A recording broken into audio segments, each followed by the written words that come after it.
As I turned towards the voice, I found John and his mother standing there, their expressions laden with disdain. "What's going on here?" I asked, puzzled. "We're moving in with Mom. We tossed out your stuff. If you don't like it, leave," John's mother retorted, her tone sharp. "Yeah, we don't need a daughter-in-law who doesn't care about her husband." "Get out now," John added, his voice dripping with contempt. "And we don't need that unattractive grandchild of yours either." As I opened my mouth to speak about the house, I hesitated. Maybe driving them out wasn't such a bad idea after all. "Well, you're going to regret this later," I muttered under my breath. "My name is Alyssa Thompson, a 35-year-old working housewife. I live with my husband John and our son Michael, who's in first grade. Just an ordinary housewife like many out there, except I had grown up in a wealthy family. Despite our wealth, we lived modestly, trying to avoid attention and potential demands for money. John and I both worked at the same company, but I had joined later and risen through the ranks faster. Our marriage had been fine initially, but after tying the knot, John began to resent the difference in our status. He faced ridicule at work and rumors circulated that he was under my control. Despite his frustration, I never blamed him. However, his attitude soared further during my maternity leave. "Must be nice to get money without working," he'd sneer during my time off. And when I returned to work, he'd remind me, "I'm the one supporting you. You better remember that."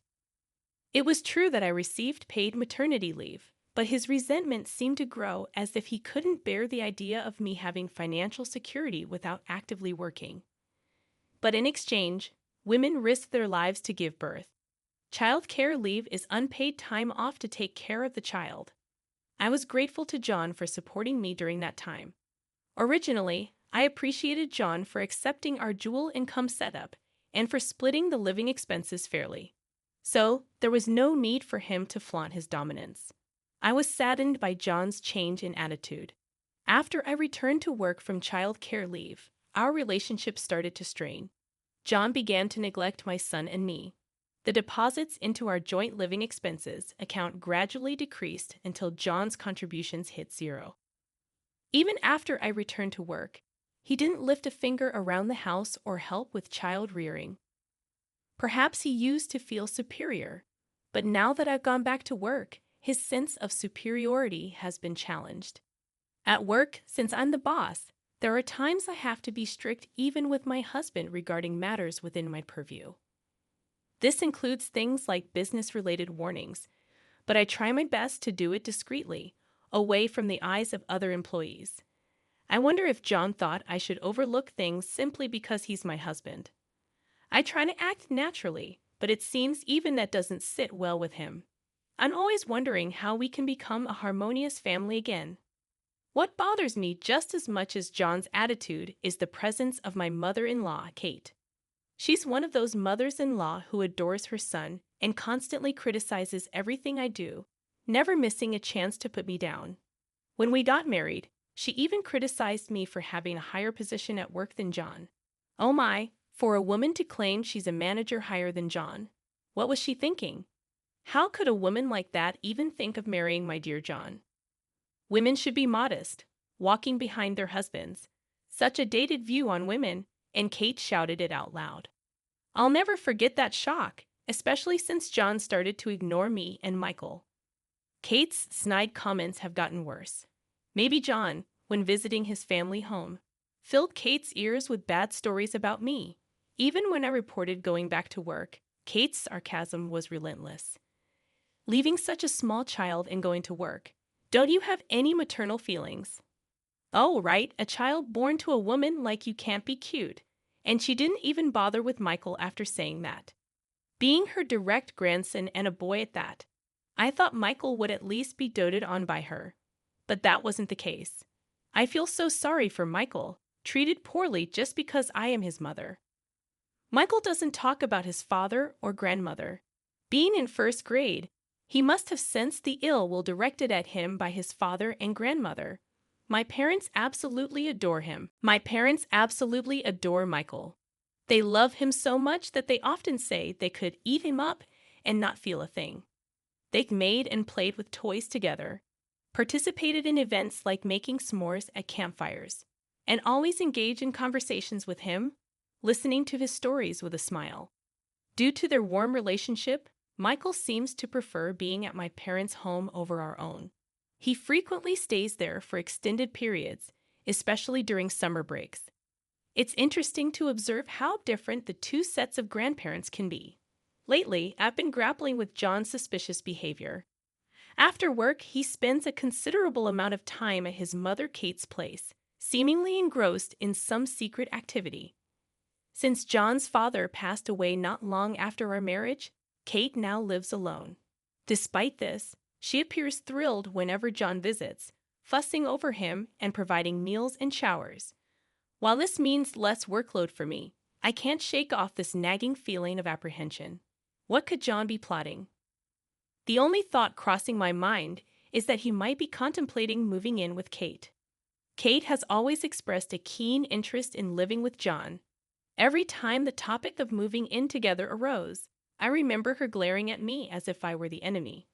During the earlier, stronger phase of our relationship, John used to firmly reject the idea, assuring me it would just be Alyssa and me. However, since he started asserting dominance, his closeness to Kate has increased. It seems he now wants to live with her, someone firmly on his side, and perhaps intends to further belittle me. Currently, I'm the one managing the living expenses for myself, John, and Michael. Despite earning more than John and having some inheritance from my family, we aren't financially struggling. However, my desire has always been to live solely on the money we earn, without relying on inherited assets. That's why I haven't disclosed the details of the inheritance to John. I wonder what he's doing with his salary. Perhaps he's spending it on his hobbies or trying to please Kate. I really don't want to live with Kate. I don't want to be constantly nagged at, and I certainly don't want Michael to be ignored or verbally abused at home. It's sad that John doesn't pay attention to Michael, but that's still better than him facing outright hostility. If we move in together, it's going to be like walking on eggshells. Lost in thought, I muttered to myself. Suddenly, Michael overheard me. "Mom, what does moving in mean?" I was taken aback, realizing that Michael was right next to me while I was lost in thought. "I'm sorry, I was just thinking." "Tell me, Michael, how would you feel if we started living with your dad's mom?" Michael is a smart kid. It's better to inform him somewhat than trying to hide everything. After pondering my question for a moment, he replied, "Grandma Kate. If we're going to live with a grandma, I prefer your parents. Grandma Kate doesn't talk to me." Seeing the sadness in Michael's eyes hurt. He must have wanted attention from Kate, even though she's the way she is. This made me both sad and angry. How could she treat her own grandchild this way? One day, as these concerns weighed on me, something decisive happened. When I returned home from work, Michael rushed out to me. Mom, Dad's doing a strange thing." Seeing how flustered Michael was, I had a sinking feeling. "What happened? What did your dad do?" Michael pointed to the garden from the front door. Looking at the garden Michael pointed to, I couldn't believe my eyes. My clothes, books, Michael's clothes, and school supplies were all thrown into the yard. "Hey, what's this about?" As I stood in shock before the pile of clothes and books, I heard John's laughter. Surprised, I turned towards the voice. There stood John and his mother, Kate. Still not believing the scene before me, I asked John, "Hey, what's going on here? Not just my stuff, but Michael's too. I know you don't like me. It might take time to forgive. But if you call it harassment, well, I guess I can understand. But Michael's just a kid in elementary school. What on earth are you and Kate thinking, dragging him into this mess?" I felt my blood boiling in anger. To my question, John and Kate snorted in response. "Because my mom's going to live with us. I threw out your stuff. If you don't like it, leave. Yeah, we don't need a wife who doesn't care for her husband. Leave and take that not-so-cute grandson you gave birth to with you." John and Kate laughed loudly. Something inside me snapped. Not content with just tossing my things, they threw Michael's out too. And to say in front of Michael that he's not cute and not wanted was enough. I've been patient for too long. "All right then, To my response, John and Kate were overjoyed, grinning. They spoke loudly. Now you see how important I am? No matter how high and mighty you act, without me, you can't get by. Exactly. It must be hard for a clueless wife like you, thinking you're better when you should be following your husband. It's pitiful, really. I let off a deep sigh. Michael and I will leave. I assume this means you want a divorce. At my question, John exclaimed with delight. Don't like it? If you don't kneel down, beg, and say you'll serve me, and don't forget to act humble at work, then maybe I'll reconsider the divorce. No need. I'll go to the lawyer's office by tomorrow. As I responded calmly, John looked taken aback. What? You're sure about the divorce? You set it up this way with this stunt. Did he think I'd cry and beg? Clearly flustered by my unwavering stance, John was at a loss for words. Seeing this, Kate chimed in. Why are you being so arrogant? John's offering kind words, and you ignore him. You're really an infuriating daughter-in-law. I replied as I picked up the clothes thrown in the yard. I'd always tried to support you in my own way. But it seems you never noticed. That's it. I don't want to be with someone who doesn't value Michael and me. Michael was quietly gathering his clothes and school supplies. I couldn't imagine how painful it must have been for him, still in elementary school, to have his belongings thrown away by his father and Kate. I didn't show it, but I was seething with anger. In the midst of all this, I suddenly remembered something about our house contract. There was a special clause in our lease. But as I started to talk about the house, I realized something and stopped. Maybe it wouldn't be a bad idea to use this to get back at these two. Well, y'all are probably going to regret this later. Not my problem anymore, I said. John seemed frustrated that things weren't going his way. He repeatedly hurled insults at me. With our belongings packed, Michael and I left our home. Later on, carrying our essentials, Michael and I took shelter at my parents' home. They were shocked by John and Kate's behavior, but were happy to take us in. Michael was thrilled to see his grandparents, whom he adored. I needed to finalize the divorce. Leaving Michael with my parents, I started thinking about the next steps. Then I consulted a lawyer who had been a longtime acquaintance of my family. Having dealt with financial matters for a long time, he was experienced in divorce cases involving monetary disputes. The most important thing was child support for Michael. While I could support Michael on my own, I intended for John to uphold his responsibilities as a father. The next day, I returned to our former home with the lawyer. At our old place, John was quickly setting up to live with Kate. Kate, with a wide grin, greeted us. I laid out the divorce papers on the table for John to sign. He quickly filled them out, seemingly eager to be free. Then, the lawyer started explaining the child support. The mention of child support made John and Kate erupt. Child support? I've been embarrassed because of you, and now I have to pay. What a pitiful woman. All you think about is taking money from John. John, you don't owe her a dime, was Kate's predictable reaction, regardless of what they thought. Michael is John's son and your grandchild, Kate. I'll go to court if necessary. At my words, John stood up in anger, but the lawyer calmed him down and explained the reasonableness of the amount. Damn it. If we didn't work at the same company, I could have handled this differently, John muttered in frustration. Of course, since we work at the same place, if word got out that John was dodging child support, it'd be a scandal. To which I added, oh, speaking of which, now that we've got the divorce papers, we're nothing to each other. Starting tomorrow, I'm going to treat you just like any other employee.